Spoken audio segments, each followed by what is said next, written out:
In here I have tangerines, Meyer lemons, and passion fruit. This is what our passion fruit looks like.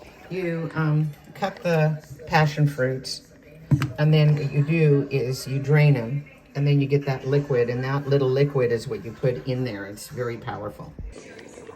Once you put your ingredients in and it starts to boil, you wait for 5 minutes, and that's called blanching. You're going to drain the fruit from the water and keep the water. You're going to take the fruit and you multiply it by 0.86. So my fruit was 1,773 grams, and my sugar content is 0.86, which would be 1,524 grams of sugar. Then what I do is I put vanilla, and then I put butter, like 2 tablespoons of butter, like a chunk of butter. And then I just kind of sprinkle salt, and then I put vanilla. I don't know if I've said that or not. And now it's in my vat, and this is going to cook for an hour, and I have to keep stirring it so that it doesn't burn on the bottom. And I added water. So this is my mixture, and you see these dark spots, and that potentially could be the passion fruit seeds that I'm gonna get out of here. And for 1 hour, I'm now cooking this mixture. As I said, it has tangerines that we grew, lemons, our passion fruit, vanilla, butter, salt, and I'm just going to get this up to a boil. And then what happens is it'll do this. I have to get up to 220 degrees. Okay, so I'm gonna put my thermometer in at 220 degrees, and then from there, God, it looks like matzo ball soup. From there, I'll prepare my jars, and I'll show you how I do that. Use a wooden spoon. Forgot to tell you that. And also, while you're doing this, try to watch for seeds that float up to the top. I did everything I could to get rid of the seeds. But see how it's starting to boil a little bit? And you just got to kind of keep stirring it. So I'll be doing this for an hour. And anything that looks funny, like those brown spots or seeds, because they will come up to the top, you got to get them. But the best thing is to get them at the very beginning when you're cutting the fruit and all that good stuff. I want to tell you that the smell is amazing. I mean, it really is amazing. And you could see what the butter does.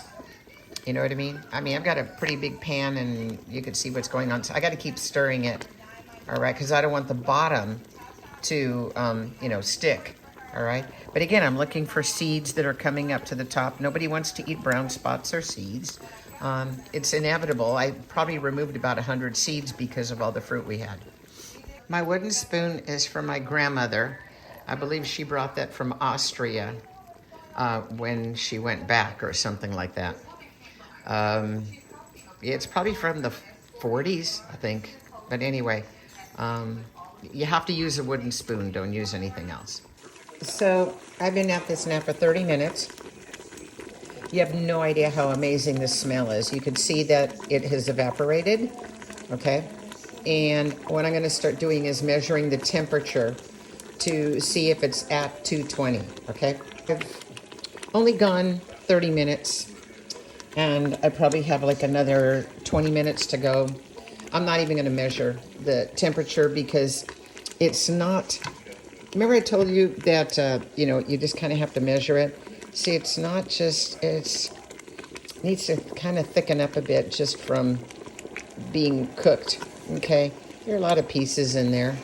So I'm just going to keep getting, the seeds out and the little pieces of the passion fruit. And yeah. So this was the bread I made today. See how the holes are? You see, when you have the air, okay? That's why you feed your starter, because this is what you look for. You don't want a flat bread, and see the movement in it. And that's got flaxseed. Now, how's my starter today? So this, see, I fed this today, right? So that I did earlier today. So by tomorrow it's going to be good. And look, I already have this for tomorrow. See? And those are the pumpkin seeds. So these are the jars that I get. Okay? And you have to get lids that have this, but you don't want to touch them. Okay, so try whatever you can not to touch them. And then these are the jars. And now, do you see what this is? You see how that looks? So what I'm going to do is put it right over that jar. And then what I'm going to do is fill that up, okay?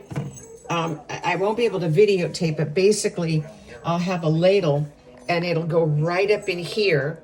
And I try to get up to the rim, and then I go to the next jar and fill it, the next. And then I put this lid on and screw it down. And I'll tell you what I do then, okay?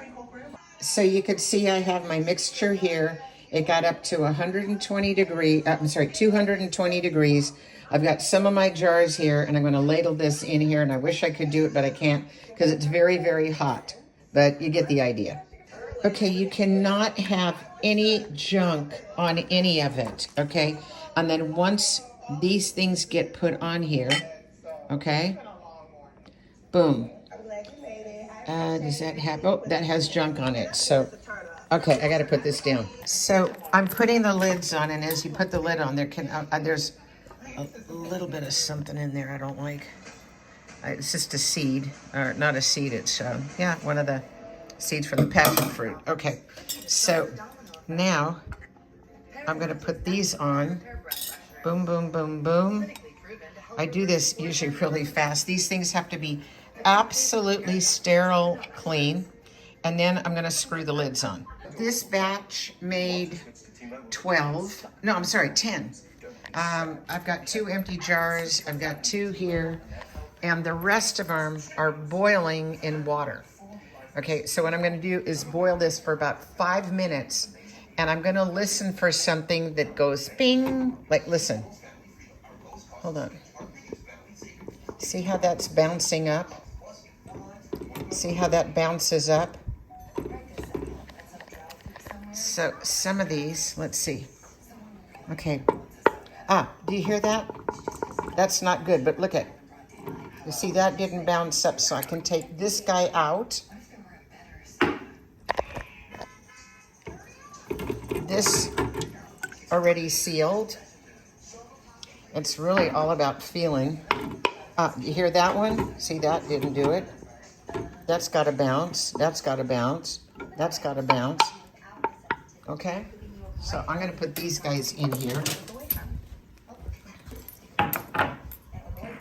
So 1, 2, and the heat is going to, kind of reboil them in the jars for about 5 minutes. And sometimes you hear it go bing, sometimes you don't. But these guys right here, see, that's already sealed.